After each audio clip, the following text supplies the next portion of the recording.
Welcome to this explainer. Today, we're cutting through the noise. We're going to break down the latest Office for National Statistics data and the UK government's official AI skills framework to separate artificial intelligence fiction from workplace facts. There's just so much chatter out there right now about what this technology is doing to our jobs, our daily routines, and the broader economy. But today, we're going to look strictly at the data to see exactly what is actually happening on the ground. Here's our agenda for today. First, the AI adoption boom. Second, reality in the workplace. Third, public perception and fears. Fourth, overcoming the skills gap. And finally, a framework for success. Section 1. The AI adoption boom. Let's look at just how fast AI has taken hold of the UK economy over a relatively short period, specifically looking at the window from late 2023 to the summer of 2026. When you dig into the official numbers, there's a truly massive jump. Business adoption of AI essentially tripled, going from just 12% in late 2023 to an impressive 35% by June 2026.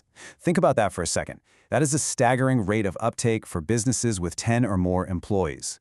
Larger firms are absolutely leading the charge here, but across the board, the baseline presence of this tech in the corporate landscape has shifted in the blink of an eye.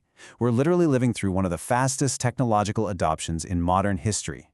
But there's a fascinating gap hidden in these numbers. While official corporate adoption sits at 35%, a full 55% of everyday employees report using AI for work or education. This reveals a huge wave of informal bottom-up adoption. Everyday people aren't waiting for the IT department to hand down a grand strategy. Instead, employees are actively finding free-to-use software and weaving it into their daily routines all on their own, often running way ahead of official company policy. It's kind of like a grassroots tech revolution happening right at the desk. Section 2. Reality in the workplace. So, what do these macro adoption numbers actually mean inside organizations today? Are we looking at a total transformation of how business is done? Well, despite all the media hype you see on a daily basis, the reality of adoption right now is actually quite shallow. When we look closely, the average amount of AI tools used per business grew only modestly, from 1.4 to just 1.6 tools over that rapid adoption period. Plus, of the businesses adopting these tools, only 10% say they use the technology extensively. What does this tell us? It means that for the vast majority, AI is being used to just incrementally improve existing day-to-day operations, not to completely overhaul them. It's an evolution right now, not a complete operational revolution. And when we look at the humans doing the work, instead of mass autonomous takeovers, we're seeing specific tasks shift. The data highlights that creative and design roles are highly affected, mostly by visual AI content creation, helping folks brainstorm or generate initial drafts. On the flip side, administrative or clerical roles are feeling the impact of machine learning and data processing tools, taking over the really repetitive stuff, like data entry or scheduling. So the tech is changing the distribution of tasks within specific roles rather than replacing the roles entirely. Basically, it's acting as a digital assistant handling the busy work. Which brings us to the ultimate bottom line on jobs. AI isn't causing massive job losses right now. In fact, a vast majority of adopting businesses, 63% to be exact, report absolutely no change to their workforce headcount as a result of using this tech. Only 6% reported a reduced headcount, and actually 1% saw an increase. So that common narrative of widespread, immediate job destruction, it simply isn't supported by the current official business data. The human workforce is holding steady even as the technology integrates. Section 3. Public perception and fears. Now, step outside the office and public opinion presents a really stark contrast. Let's see what the general public is most worried about.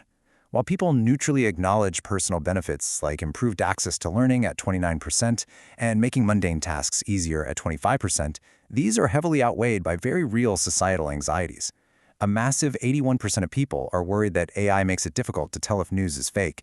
77% are anxious about their personal data being used without consent, and 63% fear an increased chance of cybercrime. The public sees the convenience for sure, but they are highly focused on the risks. And honestly, those concerns are entirely valid given the rapid pace of development. Section 4. Overcoming the skills gap. This brings us to a major barrier stopping organizations from fully taking advantage of these tools. Businesses themselves report that a severe lack of internal expertise is a primary roadblock preventing them from safely and effectively adopting AI. It stops them from identifying solid business use cases, and, crucially, it prevents them from managing critical ethical risks, like those data privacy and security anxieties we just talked about. If your team doesn't understand the tool, they can't protect against its flaws. So, the urgent trillion-dollar question becomes, how do we bridge this AI skills gap before organizations get left behind? Well, the research reveals the path businesses are actively choosing. Instead of trying to hire expensive external talent or completely outsourcing their tech needs, a sweeping 62% of businesses dealing with this barrier are choosing to train or retrain their existing staff. They're building the capability from within their own walls. Only 10% are actually going out and recruiting new specialized AI staff. Internal upskilling is proving to be the definitive strategy for the modern workplace. And it makes total sense, right? It's far easier to teach an industry expert how to use AI than it is to teach an AI expert the deep, complex intricacies of your specific industry. Section 5. A framework for success. To help with this massive wave of internal upskilling, let's explore a tool designed specifically to help organizations figure out exactly what to teach their teams. The UK government's AI skills framework concisely maps out the exact competencies needed in the modern workforce. It groups these into technical, ethical, and non-technical skills across entry, mid, and managerial levels. It's incredibly thorough. For example, it outlines how an entry-level worker needs the ethical skill to evaluate an AI's output for bias and inaccuracies. Meanwhile, stepping up the ladder, a manager needs the strategic skill to establish strict GDPR compliance and data privacy protocols across all departmental domains. This framework proves a critical point. AI upskilling isn't just a bootcamp for coders. It's a nuanced, layered approach distributed across absolutely every role in a company. You can take that competency framework and apply it directly to the government's simplified adoption pathway. Think of it as a roadmap. It helps you move your organization logically from Phase 1, early awareness and identifying basic problems, through Phase 2, which involves structured assessment and safe experimentation. Then you move smoothly into Phase 3, targeted upskilling and integration, and finally toward Phase 4, strategic, ethical scaling across the whole business. It takes what feels like a daunting, chaotic technological shift and turns it into a completely manageable step-by-step business process. And to keep you on track during that journey, the official Employer AI Adoption Checklist provides some incredible diagnostic prompts. With this checklist, you can ensure your AI use aligns with actual business goals, rather than falling into the trap of just adopting tech for tech's sake. You can actively address those data privacy and bias risks the public is so justifiably worried about. And, perhaps most importantly, you can guarantee equitable access to these tools, ensuring no parts of your workforce are left behind as the organization moves forward. Ultimately, as you navigate this rapidly changing landscape, it's vital to remember that true AI upskilling isn't just about learning to write complex code or crafting the perfect prompt. According to the framework, it's heavily reliant on critical thinking, subjective reasoning, and sound ethical judgment. As we hand more and more automated, repetitive tasks over to machines, I'll leave you with this thought to consider. Is it possible that the most valuable and future-proof AI skills you can develop are actually your uniquely human ones? Thanks for joining me for this explainer, and keep learning.